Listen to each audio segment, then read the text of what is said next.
अस्सलामुअलैकुम और dear student, आज हम ईयर के बारे में पढ़ेंगे। ईयर का कंपोजिशन पढ़ेंगे, ईयर पोल्यूशन पढ़ेंगे और जो इसके अलावा ईयर पोल्यूशन के इंडिकेटर्स हैं वो पढ़ेंगे।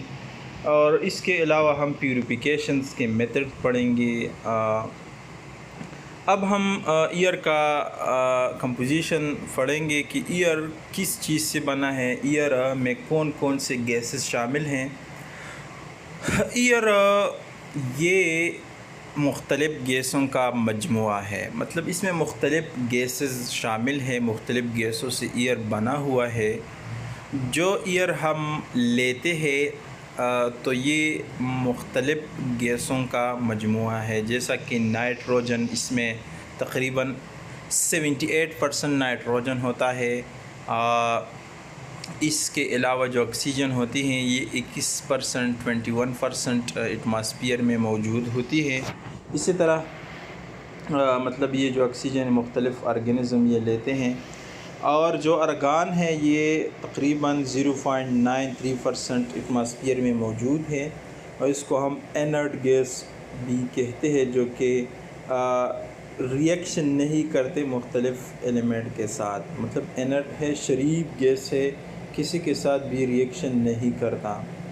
और इसी तरह कार्बन डाइऑक्साइड इसमें मौजूद है, जो कि 0.04% एटमॉस्फेयर में मुश्तमिल है और ये मुख्तलिफ़ फोटोसिंथेसिस के फ़रास में ये एक अहम और कलीदी किरदार अदा करता है। और इस तरह जो कार्बन साइकिल में इसमें ये किरदार अदा करता है, मतलब जो पौधे फोटोसिंथेसिस के ज़रिए खुराक तैयार करते हैं तो इसमें कार्बन डाइऑक्साइड शामिल होती हैं। नियान जो गैस है, नियान, हीलियम और क्रिप्टॉन, जीनान, ये नोबल गैसेस है जो कि स्मॉल परसेंटेज में ईयर में मुश्तमिल होती है। नियान, जीनान, क्रिप्टॉन और इसी तरह जो हीलियम है ये नोबल गैसेस हैं, मतलब ये रिएक्शन नहीं करता मुख्तलिफ़ एलिमेंट के साथ।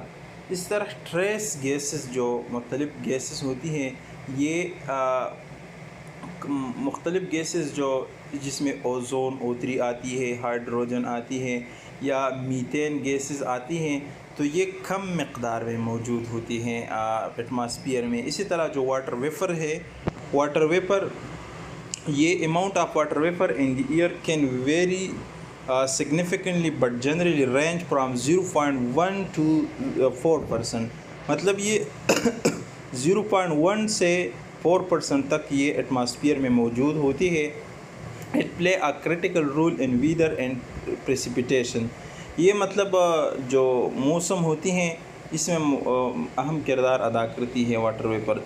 तो ये ईयर इन चीज़ों का मजमुआ है, इन गैसों का मजमुआ है, जिसमें ऑक्सीजन, आर्गन, कार्बन डाइऑक्साइड और जो इनर्ट गैसेस है और ट्रेस गैसेस जैसे ओज़ोन, O3, ये इन गैसों का मजमुआ है। तो इसके अलावा the composition can vary slightly depending on factor such as location, फिर ये डिपेंड करते हैं लोकेशन पर, अल्टीट्यूड पर, मतलब मुख्तलिफ हाइट्स वगैरह पर, और इस तरह जो इन्वायरमेंटल कंडीशन है इस पर भी ये मतलब अफेक्ट करती हैं। It is important to note that air also contain various particulate matter, मतलब ईयर में मुख्तलिफ पार्टिकल्स मौजूद होती हैं जैसा कि पोल्यूटेंट्स या aerosols, but these are present in much smaller quantities compare to the major gases listed above, मतलब ये बहुत कम मकदार में मौजूद होती हैं ये चीज़ें, एरोसोल, पोल्यूटेंट्स और इसी तरह जो मुख्तलिफ पार्टिकल्स हैं ये बहुत कम मकदार में मौजूद होती हैं। अब हम पढ़ेंगे ईयर पोल्यूशन और इसकी जो ईयर पोल्यूशन के इंडिकेटर्स है वो पढ़ेंगे। तो air pollution refer to the presence of harmful substance in the air that can have adverse effect on human health, the environment and other organism.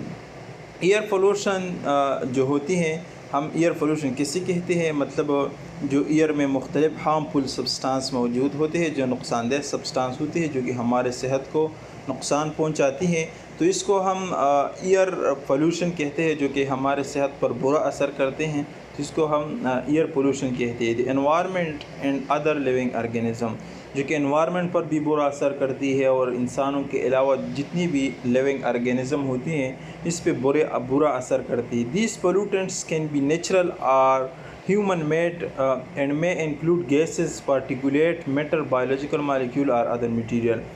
ये जो पोल्यूटेंट्स होती है ये नेचुरल भी होती है और ह्यूमन मेड मतलब इंसान की बनाई हुई भी होती है, और इसमें जो गैसेस भी शामिल है, मैटर के पार्टिकल्स भी शामिल है, मुख्तलिफ मालिक्यूल और अदर मटीरियल जिसमें शामिल हैं। इस तरह जो कॉमन एयर पोल्यूटेंट है इसमें सल्फ़र डाइऑक्साइड आती है, कार्बन मोनोऑक्साइड आती है, पार्टिकुलेट मैटर आती है, ग्राउंड लेवल ओजोन आती है, इसी तरह नाइट्रोजन डाइऑक्साइड और इसी तरह वोलेटाइल ऑर्गेनिक कंपाउंड, ये सब कॉमन एयर पोल्यूटेंट्स है। इसमें जो सल्फ़र डाइऑक्साइड है ये burning fossil fuels containing sulphur, मतलब ऐसी फ्यूल्स, ऐसे ईंधन जिसमें सल्फ़र मौजूद हों, तो इसके जलाने से ये सल्फ़र डाइऑक्साइड एमिटेड होती हैं, खारिज होती हैं, और फिर हमारे कार्डियोवस्कुलर और जो रेस्पिरेटरी इश्यूज़ हैं इस पे इफ़ेक्ट करती हैं। तो इसी तरह जो कार्बन मोनोऑक्साइड होती है ये कलरलेस गैस होती है, जिसके ना कलर होती है, ऑर्डरलेस इसकी वो होती है। Gas is produce by incomplete combustion, it interfere with oxygen transport in the body. ये इनकम्प्लीट कम्बशन प्रोड्यूस करती है और जो it interfere with oxygen transport in the body, ये इंटरफेयर करती हैं, हिस्सा लेते हैं ऑक्सीजन जो हमारे जिस्म में ट्रांसपोर्ट होती है इसमें। इस तरह जो पार्टिकुलेट मैटर होती है, fine particle suspended in the air, ये पार्टिकल होती है जो कि एयर में सस्पेंड होती है, अवेजान होती हैं। क्लासिफाइड बाय साइज़, जिस साइज़ के लिहाज से फिर हम क्लासिफाई करती हैं PM2 और 2.5 और PM10।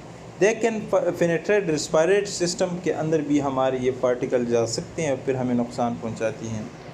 ग्राउंड लेवल जो ओजोन होती है secondary pollutant spawn by the reaction of pollutant in the presence of sunlight, it can cause respiratory issues. ये जो O3 या ओजोन होती है ये सनलाइट की मौजूदगी में ये बनी जाती हैं, जो कि सेकेंडरी पोल्यूटेंट हैं, जो कि ये फिर हमारे रेस्पिरेटरी इश्यूज़ के लिए जो रेस्पिरेटरी इश्यूज़ है ये हमें काज करते हैं।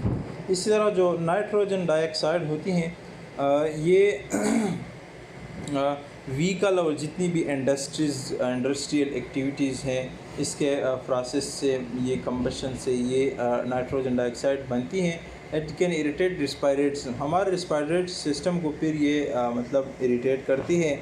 और इसी तरह जो वोलेटाइल ऑर्गेनिक कंपाउंड्स होती है, organic chemical release from various sources, मुख्तलिफ सोर्सेज से ये खारिज होती हैं, contributing to the formation of ozone and other pollutant, ये फिर मुख्तलिफ ओजोन के बनने में और इस तरह जो पोल्यूटेंट्स होते हैं और इससे बनती है। अब हम स्मोक के बारे में पढ़ेंगे कि स्मोक किसे कहते हैं। तो smoke the word smoke was coined bye 20, ये इंशाल्लाह कल पढ़ेंगे, अब तक के लिए इतना काफ़ी है।